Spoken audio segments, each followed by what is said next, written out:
좀 보면 우리가 희생양 그러잖아요. 근데 제가 그 표현을 교황 바오로 2세가 정식 사과를 하거든요.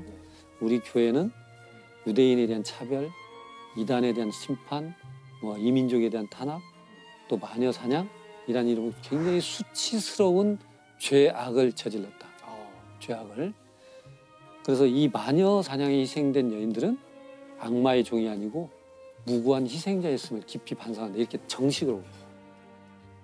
그럼 저는 그랬어요. 그럼 좋다. 그렇게 한 사람이 시작했던 전체 분위기에 누가 불씨를 당겼던 어떻게 사라진 거지 이게 과연?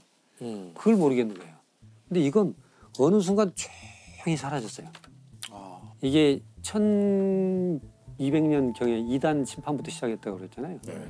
그럼 세속의 재판에서 못 다루는 걸 종교가 사적 처벌을 시작한 거거든요. 네. 그런데 이 교회가 얼마나 교활하냐면 그 당시에 우리는 영혼을 심판하는 것이지 육체를 심판하지 않으니까 영혼만 신문한 다음에 사법적 기구로 넘겨요. 처형은 너희가 해. 사법부가 생각하니까 우리가 뭐야 이게 왜 쓰레기를 치우지? 우리 뒤치다 모든 오명을 우리가 뒤집어 쓰잖아요. 네. 종교재판에 넘을 때 증거 절차가 정당했어? 입증 증거를 내. 그러니까 서서히 그게 없어지기 시작한 거예요. 또 그렇게 돼서 어떤 형태로는 지역적으로 서서히 소멸이 됐는데 제가 왜 경고를 하냐면 인쇄술의 발달이란 새로운 도구가 생겼고 정보매체. 우린 인터넷이 있잖아요. 그러니까 우리는 뭐라고 하냐면 사적 테러, 사적 처벌이라는 이유로 사이버 테러를 시작하고 있어요. 네. 근데 이것을 뭔가가 나한테 생각이 맞는 사람이 그게 맞다라고 동조하는 현상이 확증 편향이 생기기 시작하니까 네, 결국 그 희생자는 가장 큰 피해자임에도 불구하고 가장 많은 한국에는 기회가 또 없는 거죠. 그러니까 죽어야만 끝나는 일이 벌어지고 있는 거예요. 네. 이게 지금 우리가 야 이렇게 반복되는 거 아니야? 라는 무서움이 드는 거고 결국은 근대 국가라는 것이 가장 중요한 특징이 모든 그 벌을 줄 수 있는 그러니까 신체형을 줄 수 있는 주체는 국가밖에 없다는 거거든요. 아무리 자기가 억울한 일을 당했어도 본인이 그걸 해결하는 것을 막는 것이 근대 국가의 출발인데 이 마녀 사냥이 생겨났던 것도 뭔가 이 국가와 종교와의 갈등이 있었다는 생각이 들어요. 그러니까 그 이제 1200년대, 300년대 그때부터 서서히 이제 종교와 국가가 경쟁하기 시작하잖아요.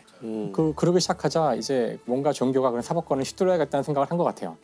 사실 이 마녀 사냥을 한다는 것이 우린 사냥이라 그랬지만 재판을 하는 건데 재판을 하는 권한이 있다는 걸 보여주는 거죠. 우리가 너희를 단죄할 수 있다는 것을 보여주는 것이 사람들에게 이 권위를 주는 것이고 결국은 그 국가의 힘이 강해지자 이제 모든 이 사법 권한을 다 가져간 거잖아요. 근데 지금도 인터넷상에서 벌어지는 이런 것들이 원래는 그게 사실 굉장히 강력한 벌이거든요. 그 아무것도 아닌 것 같다고 신체에 당장 눈에 보이는 해를 주지 않는 것 같지만 사실은 당하는 사람의 입장에서는 이게 감옥에 가둔 거에 못지않은 엄청난 벌을 주는 건데 이것이 만약 지금의 우리의 모습이 마녀 사냥 시대에 있었던 그 당하는 사람이 그 정도의 고통을 당한다면 사실 마녀 사냥과 다를 바 없는 그 사적인 지금 처벌이 이루어지고 있는 거죠. 저도 이제 개인적으로 약간 경계하는 것 중에 하나는 정의감이 들 때 좀 조심해요. 이 정의감이 어디서 왔지? 이거 좀 알아봐야 돼요. 내가 어떤 정의감이 들 때 이 마녀 사냥도 마찬가지예요. 이 사람부터 많은 사람들이 처음에는 사람들의 정의감을 건드렸을 거예요. 이 마녀들이 우리에게 독을 풀고 사람들에게 저주를 죽이고 저걸 내버려두면 우리 공동체가 붕괴된다. 뭐 그렇잖아요. 그래서 저는 우리 사회에 이제 이걸로 돈을 버는 사람들이라던가 다른 여러 가지 이득을 얻는 사람들이 정의감을 건드리거든요. 근데 정의를 실현할 매우 쉬운 지금 방법들이 많잖아요. 지금은 우리가 어디 모일 필요도 없이 뭐 좋아요만 눌러도 되고 좌표 찍으면 되죠. 뭐 이렇게만 해도 되고 뭐 글 하나만 써도 되는 정말 간단했단 말이에요. 광장에 모일 필요도 없어요. 이제 도시락 싸가지고 광장에 가서 화형을 지켜볼 필요도 없이 간단하게 정의감을 실현하고 잊어버릴 수 있잖아요. 사실 정의감이란 말이 이게 뭔가 옳다, 의롭다는 말인데 굉장히 위험한 말이거든요. 그러니까 옳은 게 있으면 옳지 않은 게 있다는 거라서 그걸 누가 규정하는지가 중요한 거지 정의감만 추구한다고 되는 게 아니어서 그 전두환 정권이 내건 모토가 정의사회 구현이었잖아요. 저희 기억나세요? 매일같이 막 집이 사방에 붙어있는 현수막은 다 정의사회 구현이었지만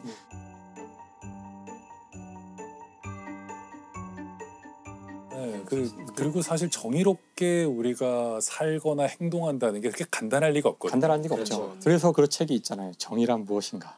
네. 정의라는 마약에 쉽게 취하면 안 되고 정의란 무엇인가 읽어야 되나요?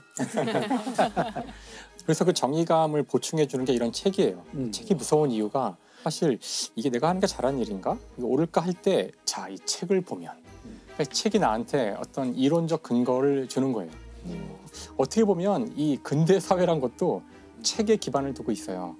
우리 국가가 존재하고 우리 국가를 우리가 믿고 하는 이유는 진짜 몇 장 안 되는 헌법이라는 책에 쓰여 있는 글자들이 우리를 지탱하는 거거든요. 그렇죠. 그래서 어떻게든 글자로 박아 넣을 수 있으면 그거는 정의의 근본이 되는 어떤 그 옳다는 것의 기준이 돼요. 그래서 어떻게든 그걸 선점하려고 하죠. 네, 이게 너무 아이러니한 게 이게 책으로 쓰여 있었기 때문에 이 정의감이 실현된 거잖아요. 그렇죠. 마녀사냥의 네, 경우에는.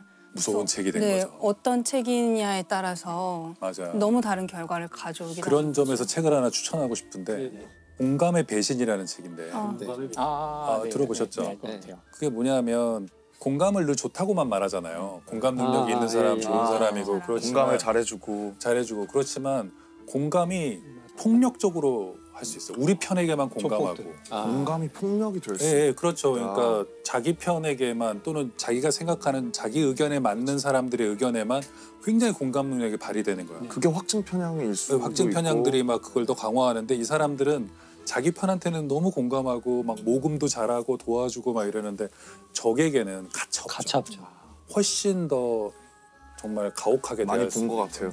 간혹 그런 경우 있잖아요. 우리 이제 주변에서 보면은 이 사람이 우리 편이라서 너무 다행이다.